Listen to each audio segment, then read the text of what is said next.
El análisis de los fenómenos humanos en un diálogo crítico y plural. La riqueza y complejidad del hombre y sus manifestaciones sociales. Bienvenidos a El Universo Humano en Extensión, una contribución de la Coordinación General de Extensión Universitaria de la Universidad Autónoma de Coahuila.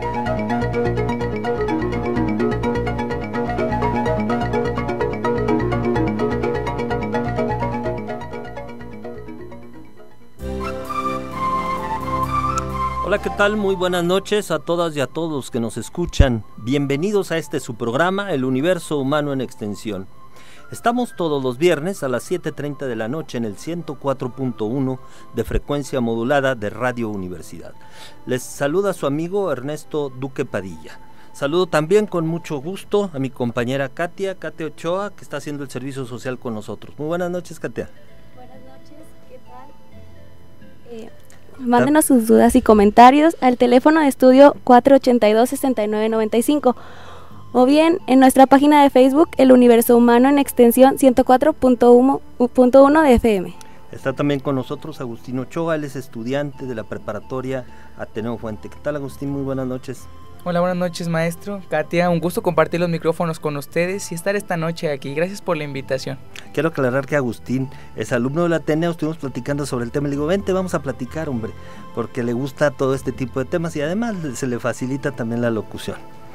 Bueno, pues ustedes saben que en este programa comentamos temas de interés y actualidad en la cultura, desde las distintas disciplinas sociales, la historia, la antropología, y hoy vamos a tratar un tema de derechos humanos, el derecho a la alimentación, a propósito de un evento que tendremos pronto, que se llama Retos y Riesgos de la Alimentación en la Sociedad Moderna, que es un coloquio que organiza la Universidad Autónoma de Coahuila.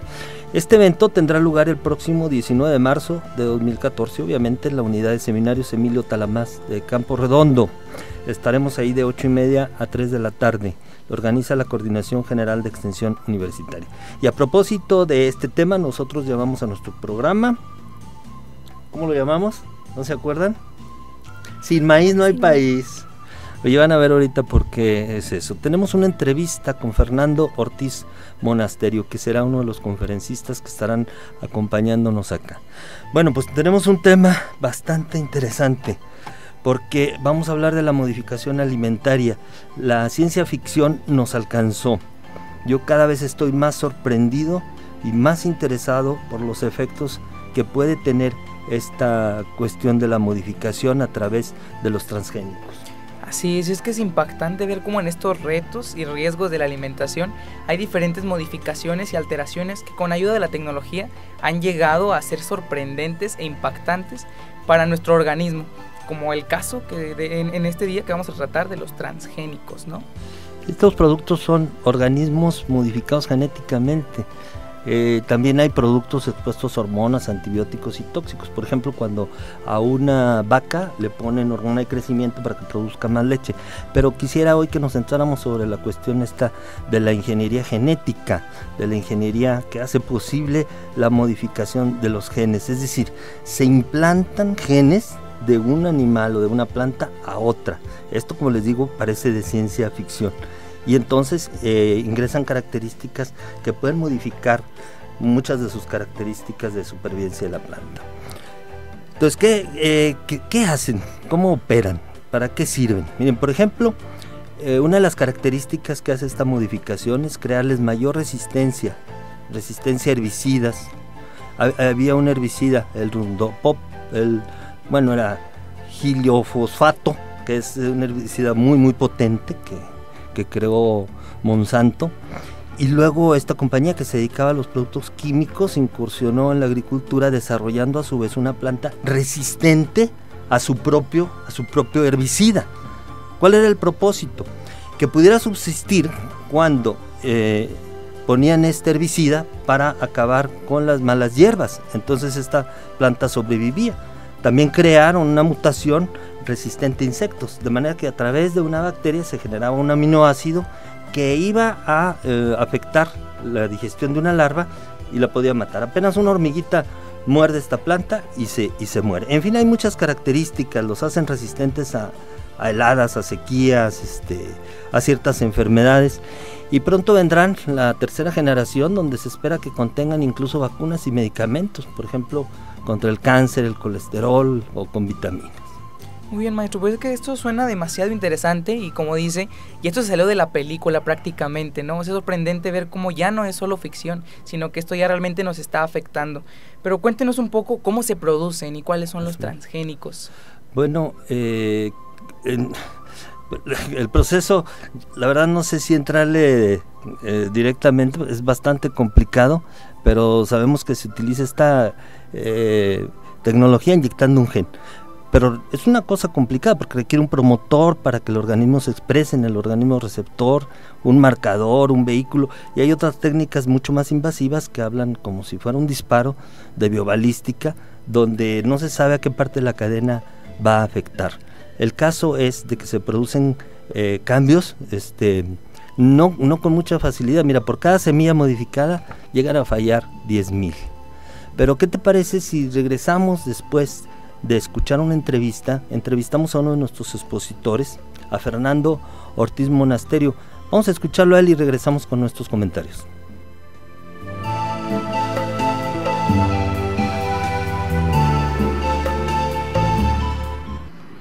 Estamos con Fernando Ortiz Monasterio. Él es ingeniero industrial de la Ibero con estudios de posgrado en la Universidad de Londres. Ha publicado 8 libros y múltiples artículos. Es miembro del Consejo Directivo de la Academia Mexicana de Derecho. Muy buenas tardes, ingeniero. ¿Qué tal? Muy buenas tardes a todos. Encantado de estar en Saltillo y estar compartiendo la Atenas del Norte. A propósito de que tendremos el próximo 9 de abril en la ciudad de Torreón coloquio sobre transgénicos y manipulación alimentaria, y el 19 de marzo en la ciudad de Saltillo, quisimos invitarte a compartir este tema, la importancia de que conozcamos todos sobre la manipulación de alimentos, sus consecuencias y riesgos para la salud y en la sociedad. Pues es un tema fantástico. Vamos a empezar diciendo que en este país hay que tomar conciencia, y poca gente sabe, que se consumen 1,000 millones de tortillas diarias. Existe un promedio aproximado de 10 tortillas per cápita en los sectores de más altos ingresos, en donde se come carne y pan es menor, en sectores de menores ingresos, en donde el alimento fundamental es la tortilla, si se puede taco de algo, y si no, la tortilla misma como el alimento fundamental. Se puede decir que es la base del alimento del mexicano. La base del alimento mexicano por milenios ha sido el maíz. Es histórico, es trascendente, y sin maíz no hay país. Es algo fuertísimo. Como todos sabemos, en los últimos años la tecnología moderna, contra la que no estamos, ha generado modificaciones genéticas muy fuertes, transgénicas, sobre el maíz, y ha introducido genes de otras especies. Esto es un riesgo muy grande. Nosotros hemos abogado y hemos solicitado la aplicación de lo que se llama el principio precautorio. Yo no te puedo demostrar que me va a hacer un daño. Yo no te puedo demostrar que se me va a caer el pelo. Yo no te puedo demostrar que me voy a quedar estéril.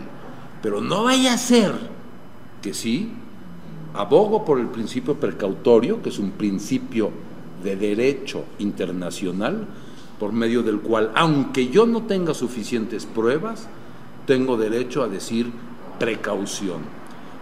Este se aplica a lo que se llama centros de origen y diversidad. Si en Estados Unidos siembran maíz transgénico, pues no es tan crítico, no son centros de origen. Pero si en México se sembrara comercialmente el maíz transgénico, quiere decir que este se va a transmitir al pool genético de las razas de origen y que podrían estar contaminados. El tema es muy serio. ¿Es posible hacer prevención? Es muy posible. Me tocó ser el secretario ejecutivo de la Comisión Intersecretarial de Bioseguridad y Organismos Genéticamente Modificados. Mis jefes eran 6 secretarios de Estado. Teníamos que discutir temas muy fuertes como la economía, como la ecología, como la salud, y cada uno de los secretarios muy responsablemente, Víctor Lichtinger de Medio Ambiente, Julio Frenk, muy responsablemente en salud, muy responsablemente el secretario de Hacienda decía, oye, pero desde mi punto de vista resulta que México importa 3 mil millones de toneladas de maíz al año, transgénico de Estados Unidos.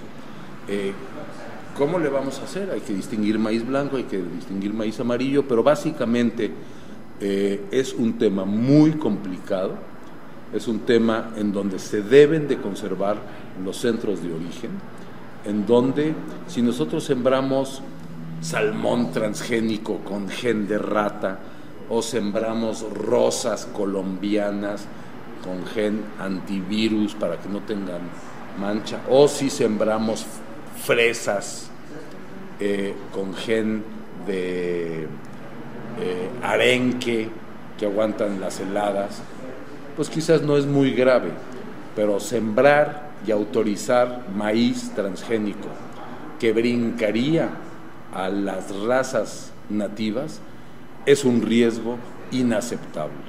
¿Qué es propiamente lo transgénico?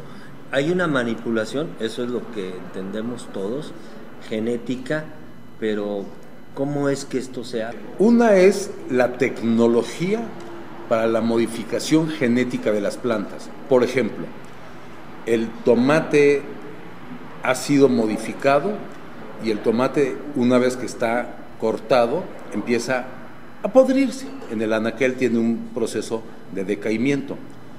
Genéticamente se ha modificado para que ese mensaje que la naturaleza trae en sí misma, que le dice al tomate, empieza a pudrirte, se lo cambian y le dice, no te pudras, no te pudras, no te pudras. Y entonces la vida de anaquel pasa de ser de 3 a 5 días a 3 a 5 semanas. Eso es ingeniería genética no transgénica, porque no ha intervenido el gen de otra especie. Estamos hablando de un primer campo de ingeniería genética. Un segundo caso es cuando la ingeniería genética toma el gen de una especie y se lo pasa a otra.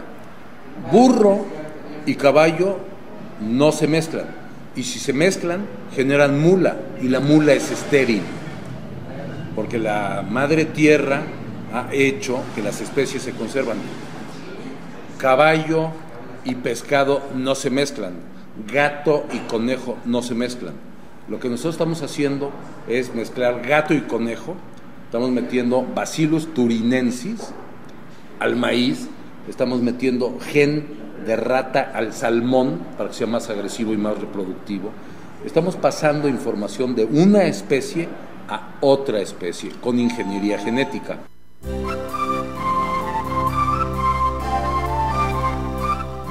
Bueno, estamos en el estudio nuevamente, en nuestro programa El Universo Humano en Extensión. Nuestro tema de hoy, sin maíz no hay país. Y les recordamos, Katia, nuestros teléfonos en el estudio. Claro que sí, es el 482-6995. Mándenos sus comentarios y dudas, no se quede callado.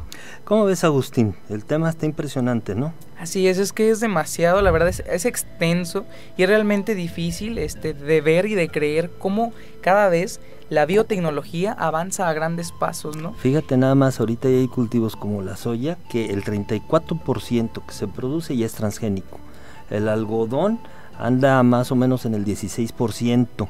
El maíz incluso ya es uno de los productos transgénicos. El problema para nosotros con el maíz, y por eso quisimos hablar de esto, es que nosotros tenemos centro de origen. Las leyes internacionales protegen a los centros de origen. Es muy, muy delicado que un maíz originario se vaya. Aquí está la diversidad más grande, aquí es el origen del maíz milenario, que se vaya a contaminar.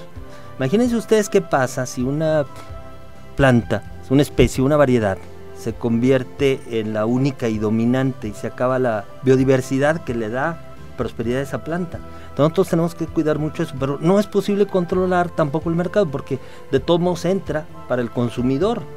El problema de la regulación con estos productos es muy muy delicado. Hay un antecedente a partir de 1970 ratificado en 1992 en la reunión de Estocolmo, donde se establece una cosa que se llama el principio precautorio que mencionaba Fernando, y esto es muy importante pues para evitar cualquier peligro que pudiera haber. Entonces bueno, pues ahí tenemos un verdadero Frankenstein, y yo lo menciono como Frankenstein por dos razones. Cuando vimos la película, si alguien leyó alguna novela, acuérdense que esta es una composición de varios cuerpos, ¿verdad? Pero el efecto también es que no se sabe qué va a pasar con él. O sea, no todos los efectos de una mutación son predecibles. Una semilla en el laboratorio puede desarrollar las características especiales, pero no sabemos al someterse a a un ambiente distinto qué va a pasar. Y hay muchas pruebas experimentales de eso. Se ha demostrado que hay, por ejemplo, en hámsters experimentales, hay disminución del peso y la talla al nacer, también hay problemas de esterilidad, en fin, es complejo el asunto. Así es. Muy, muy complejo. Entonces está la cuestión del derecho, está la cuestión de la salud, porque por otra parte, lo que nos ofrecen estas compañías monopólicas es que, bueno, pues van a abaratar los costos y los van a hacer accesibles a un mayor número, a una mayor población. Vamos a continuar con nuestra entrevista con Fernando Ortiz Monasterio y regresamos. Esto empieza con Mendel en el siglo XVIII-XIX, Darwin en el siglo XX, Crick descifra el DNA, pero estamos hablando de una tecnología de los últimos 20 años cuya velocidad, el conocimiento se reproduce, crece, cada vez sabemos lo mismo, un tanto más cada 2 años. Como todos sabemos, no hay loco que coma fuego. Las empresas han desarrollado esta tecnología porque les representa enormes ganancias. Monsanto, DuPont y otras. Para las empresas es un gran negocio. Para las personas es un gran riesgo. Existe además un tema interesantísimo que es el de las patentes. Sí, claro. La tecnología está patentada. Hay un caso precioso que es un gran mexicano y amigo nuestro, regio, Poncho Romo, que desarrolla una enorme empresa y que una vez que tiene la tecnología para hacer las mejores fresas del mundo y llenar el mercado del planeta de fresas transgénicas, sanas, que resistían las heladas, porque a nadie de las señoras, nuestras esposas, van y compran fresas y si tienen una mancha negra se ve fea. No es que esté enferma la fresa, pero no se ve bonito un pastel con una fresa con pintas negras. Esas se deben al frío, de las granizadas o bajas temperaturas afectan y manchan las fresas. Se desarrolla una fresa que no se mancha con el frío. Se va don Poncho Romo a China a hacer la producción masiva para exportar, y entonces en ese momento no era China miembro de la Comisión de Comercio, Consejo Internacional de Comercio, y le dicen: y usted sabe, don Poncho, en una comida fantástica de 30 platillos, yo no estaba, que nosotros no respetamos las patentes. ¿Cómo? Dice don Alfonso, usted me está diciendo que yo voy a venir a producir y que estoy poniendo una empresa con 12,000 trabajadores para producirle fresas al mundo, y que los del mercado de enfrente van a comprar mis fresas, las van a sembrar y me van a sacar a mí del mercado. Exactamente, don Poncho, porque nosotros no respetamos las patentes. Se paró de la mesa, despidió a todos los chinos y se fue a un país en donde le respetaran las patentes. ¿Por qué?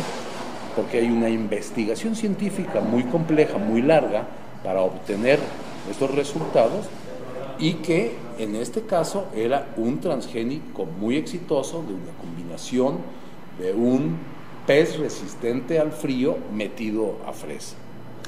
Entonces, ¿es el futuro? El futuro no estamos seguros que sea ese, porque la historia reciente no ha demostrado que la productividad sea muy alta. Es el futuro de las empresas agropecuarias. En los tiempos, le voy a poner un ejemplo, y por favor, mis queridos escuchas, entiendan también que todo tiene dos lados. El maíz que crece en Minnesota y que lo llevan a un silo junto a Chicago y pagan, y se almacena en el silo y pagas, y luego se carga un barge en el río y pagas, y bajan por el río hasta Nueva Orleans en el Mississippi y pagas, y llega a Nueva Orleans y descargan el barge y pagas, y se sube a un barco y pagas, y llega a Tampico y pagas, y en Tampico los estibadores los descargan y pagas, y de Tampico se viene a Saltillo y pagas, y el maíz nacional está a 2,500, 3,000 pesos la tonelada, y el importado a 1,800. ¿Y cómo es eso? Porque el maíz transgénico en grandes cultivos, con enormes subsidios del Estado americano, es más barato. La gente que está en necesidad económica compra lo barato.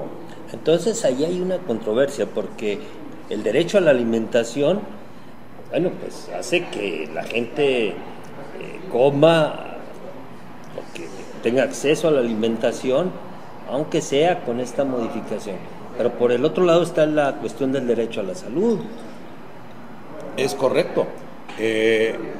Lo orgánico, que es una aspiración muy bonita, muy romántica, muy romántica novedosa, y muy costosa. Muy cara. Ahora sale con que lo más alto en el supermercado es lo orgánico. No solo eso, usted se va a una tienda, a un restaurante y se compra una ensalada orgánica con aguacate, no sé qué, le cuesta 60 pesos, 70 pesos. Usted se va y se compra unos tacos de carnitas y le cuesta 15. Lo sano, sin duda, es lo orgánico, sin colesterol y tal, pero si usted tiene 5 chaparros y tiene que alimentarlos, y uno le va a costar 300 pesos y otro 90, y trae 100 en la bolsa, el grado de libertad es muy limitado. Un tema muy importante es que el costo reducido de lo transgénico compite contra la calidad de vida de la gente de menores ingresos. Bueno, pues hasta ahí está el reto, ahí está el desafío, ahí está el tema, y estaremos hablando de esto con varios especialistas este 9 de abril y el 19 de marzo en las ciudades de Saltillo y Torreón.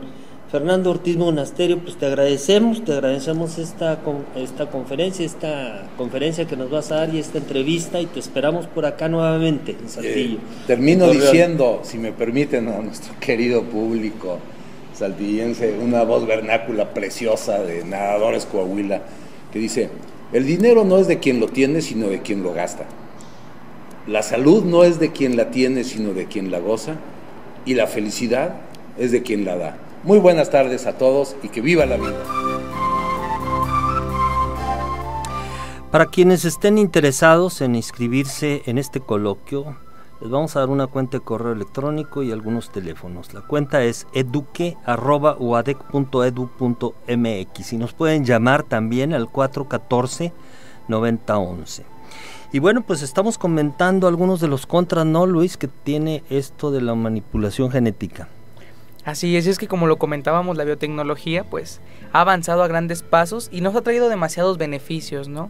En diferentes aspectos. Pues quién sabe, pero eso también, está por verse, no pero sé. también, mira, a futuro, quien beneficia es a los que la producen y la comercian y le sacan el provecho económico, porque por ahí viene el problema, creo yo. Así es, ¿no? Y es que de esto se pueden sacar grandes conclusiones, ¿no? Pero pues también hay contras, demasiados contras. Fíjate, una cosa que mencionaba Fernando Ortiz Monasterio era la cuestión de las patentes. Tú sabes que el que patenta una modificación genética de una semilla se hace dueño de esa semilla. Entonces, ¿qué significa? Que Monsanto, por ejemplo, te puede mandar a un agricultor que está utilizando su semilla que guardó después de una cosecha. Se la vendió nada más para que la coseche, entonces no la puede utilizar. O bien hacen un truco muy curioso porque hacen una variedad de semillas Terminator que tiene un gen suicida, de manera que una vez que produce una planta ya no queda estéril, ¿no? O otra tecnología que es, ¿cómo le llaman? Traitor, una cosa así como traidora, y es que resulta que esa planta, para activarse con las propiedades de la modificación genética, necesita un suplemento o un químico que la activa o la desactiva, y ese lo vende la misma compañía. Entonces es como una especie de negocio redondo. ¿Una trampa? Una trampa, bueno, es una acaparación. Mira, tan sencillo como esto. Los grandes productores se han concentrado en unos cuantos, o sea, empezaron a comprar las compañías de productos químicos, luego las que hacían productos agropecuarios, incluso veterinarios, y sobre todo son la industria farmacéutica. Nada más una de ellas se queda con las utilidades del 80% de toda la producción transgénica en el mundo. Entonces esto de las patentes tiene sus lados, ¿no? Y bueno, pues hay muchas otras contras, hay muchos grupos activistas en todo el mundo. Ustedes métanse a YouTube, investiguen algo en los periódicos, hay mítines y manifestaciones en todas partes, pero nosotros estaremos discutiendo pros y contras con los especialistas para no hacernos un prejuicio de esto. Es una realidad, parece monstruosa. Hoy es posible alterar incluso organismos animales para definir características que uno no se imaginaba, ¿no? Cambiarles el tamaño de los dientes, de las orejas, cosa que antes hacíamos por selección progresiva, si quieren intencional, pero las especies, por ejemplo, las razas de perros que tenemos, tardaron cientos de años en que a partir del lobo se fueron seleccionando las especies para dar las características que nos parecían agradables. Un proceso genético que no afectaba y ni alteraba el ADN ni la forma de crecimiento de los organismos. Ahora lo puedes hacer de un día para otro. Entonces eso pues sí, es una realidad monstruosa, ¿no? Y ahí te digo, hay muchas cosas más. Por ejemplo, se habla de toxinas que afectan, si una toxina tiene una planta puede afectar insectos, sí, que la perjudican, pero también insectos benéficos, produce alergias en muchas personas, etcétera. Hay incluso un caso, el caso del maíz novaris, que tiene una toxina que lleva un gen de resistencia a la ampicilina. Ustedes saben que la ampicilina es uno de los antibióticos de más grande espectro, que ha sido un beneficio enorme para la humanidad. ¿Qué pasaría si creamos resistencia a esto? Y bueno, jóvenes, pues el tiempo se nos termina. Yo les agradezco mucho que me hayan acompañado aquí. El universo humano en extensión. Una contribución de la Coordinación General de Extensión Universitaria de la Universidad Autónoma de Coahuila. Escúchanos en nuestra próxima emisión, aquí en el 104.1 de Radio Universidad. La cultura universitaria en el cuadrante.